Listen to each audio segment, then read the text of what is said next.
Hello and welcome back to another video. In this video, I want to talk about certain archetypes that we adopt here in this world, and I want to talk about how and why these archetypes are very important to understand. Because sometimes we play these roles without understanding the attributes that we assign to these roles. So, for example, we need to understand the difference between individuality and identity. So identity and archetypes are synonymous here in this video. So with that vocabulary in mind, let us begin our investigation into what I call. First of all, I think it's important that you get an understanding of what an individuality is and what an identity is. So for that, I highly recommend you watch my previous video on the difference between individuality and identity. Now, these are interesting topics. These are some deep psychological things that we are talking about here, and these can be very interesting. And understanding these archetypes and understanding the way the mind works in general can help you a lot in transforming your life. It can help you a lot in getting insight into not just your own mind, but into the minds of others. So it helps you understand how to have relationships, how to deal with people, and how to deal with people of different cultures and different traditions.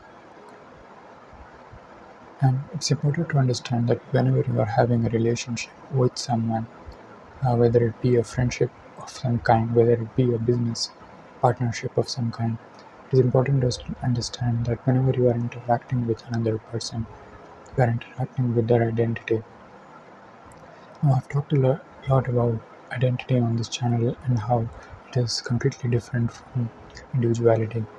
For example, you can appear or you can play a role of a son to your father, but you can behave completely different from your from this role to towards your partner, or towards your girlfriend, or towards your wife. This is because we learn to adapt identities which are closely based on our societal conditioning. And you'll also see that whenever you are in relationship with someone, or if you have found a new friendship somehow, you'll see how this identity or this relationship that you have with the other person eventually grows. But there are some aspects that come out of you that may sometimes even surprise you. Sometimes you will be in a very deep conversation with a person, and you won't even realize that you could have been so deep. So then, what happens here? What actually happens here is we adopt a role, we adopt an archetype, and our mind knows how to play these roles. It knows how to play these archetypes very well. So in this particular video, I want to talk about the archetype called the Seeker. It is a very important archetype to understand because from the spiritual evolvement perspective, this archetype can be like a double-edged sword. Of course, it has its value in taking you to a place, but then again, you will have to understand that the Seeker archetype, is also a form of identity that you have developed. That is also based on something that is false, something that is very egoistical. So I wanted to talk about the Seeker archetype because this is something that young people usually find themselves to be, especially when they are seeking something divine, when they are seeking something of a higher purpose. When certain aspects of your life have certain desires of yours have been fulfilled. If you no longer have attachment towards money, that is, if you are well settled and you are no longer searching for a job, or if you have found yourself in the in the work that you always wanted to do, then there's something that changes in your mind. Something starts to move from the left brain to the right brain. So what I mean here by the left hemisphere of the brain and the right hemisphere of the brain is the left brain is usually responsible for getting you these things. That is, getting you a stable income, getting you a stable house, getting you things that are required for your survival.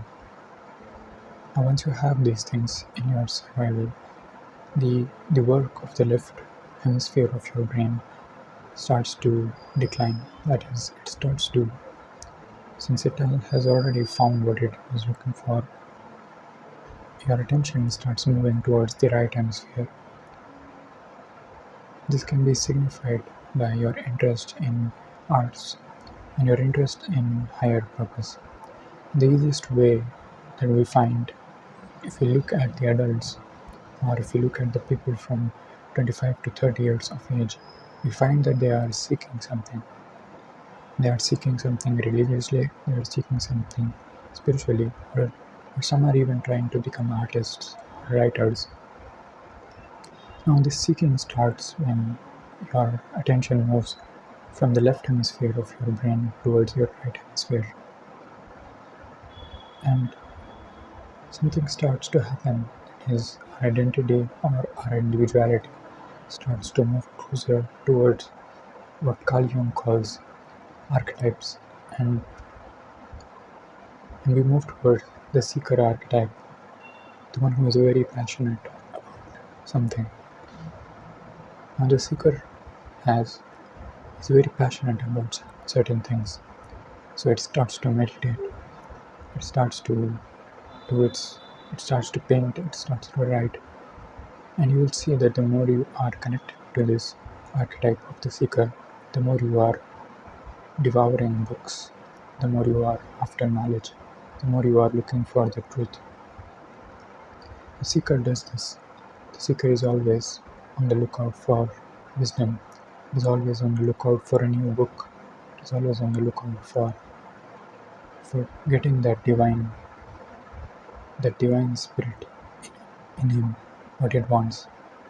Now it starts to meditate and it starts to do all these things that we usually find ourselves to be in.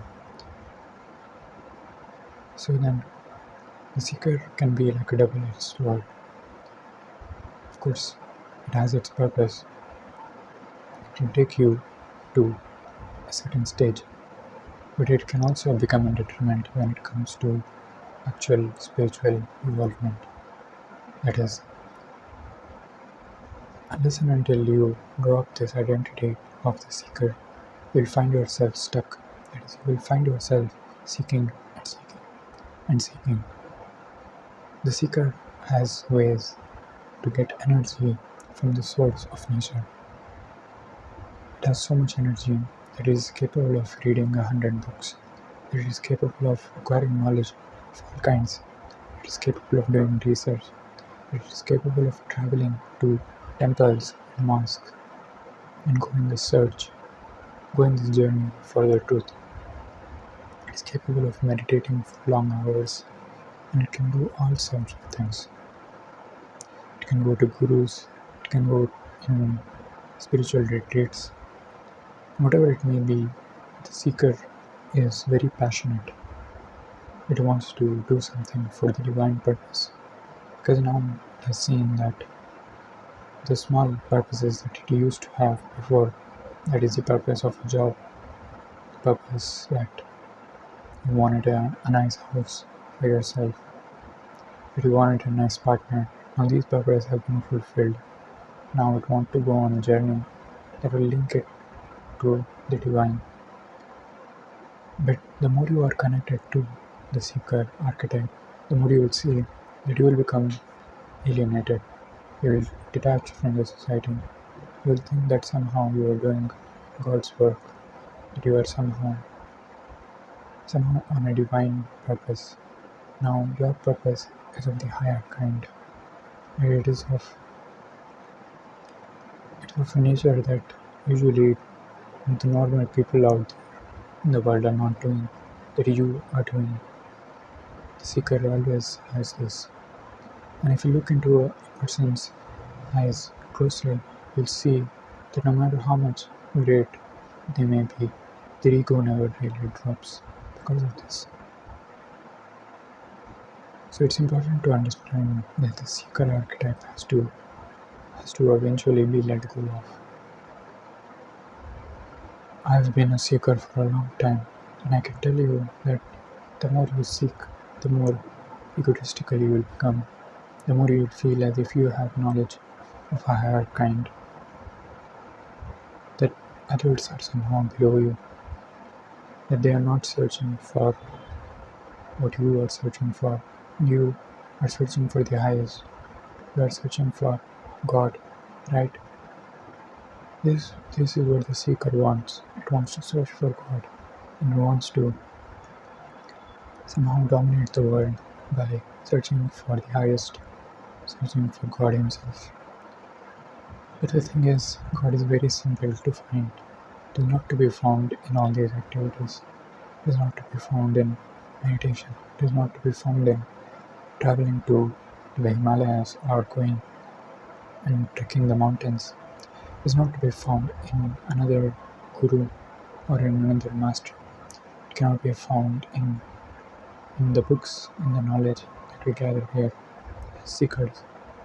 Unfortunately, God is very simple, and He is here at every moment, but we are blind, but we don't want to see Him. Instead, we want to go on this long journey so that we can tell people that we are somehow relating ourselves to a divine purpose. Now, of course, a lot of people probably will not be relating to this, but this is a huge problem in not just in the religious circle, but in every spiritual tradition that I find, because people are not ready to let go of the seeker, and this egoistical thinking of being the seeker is going to lead you to become a very serious, egoistical person. Now you will see that a lot of religious people, even if you are closely related to them, are very egoistical in manner. They are meditating 5 times a day, and they are obviously also getting higher consciousness revealed to them. But if you look at their relations with other people, they're very highly egoistical. They don't have any compassion towards others. They feel as if they are the chosen ones. They are the Messiah of some kind. They are special to have this rain of bliss fall on them. And these are all obstructions, unfortunately. They are. You drop one identity and hold on to another, whichever it may be. You sometimes drop the identity of a son and go and search and become a seeker, become a sadhaka, and we take pride in that identity. Eventually, you will have to let go of this seeker archetype and move on, and you'll see at how you are developing these identities. See how the mind is grasping to all these identities. And identities are formed by commitment. When you give a commitment in a public statement, then you are strengthening that identity, regardless of whether you previously believed in the truth statements of this identity or not. You are strengthening that identity, and you are enforcing yourself to follow an identity, to follow the truth that are related to that identity, regardless of whether they are actually true or not. So in my previous video, I have talked about identity inference, and I have laid down the identity inference diagram. It clearly shows how we form identity, and I've made it clear how we try to associate all the truths related to this identity. Now, I highly recommend you go and watch that video so that you will understand the the capability of mind to grasp to identities. You will get a clear grasp on what I mean here, what I mean by the word illusion and by the word Maya. Because these things I have learned in a very hard manner, and I want to share this with you. So be sure to check out my other videos on this topic, and remember that the seeker identity is good to a certain point. It can help you acquire knowledge, it can help you acquire wisdom and experience, and at some point you'll have to start ignoring it, stop dropping it, stop seeking for enlightenment, stop seeking for God,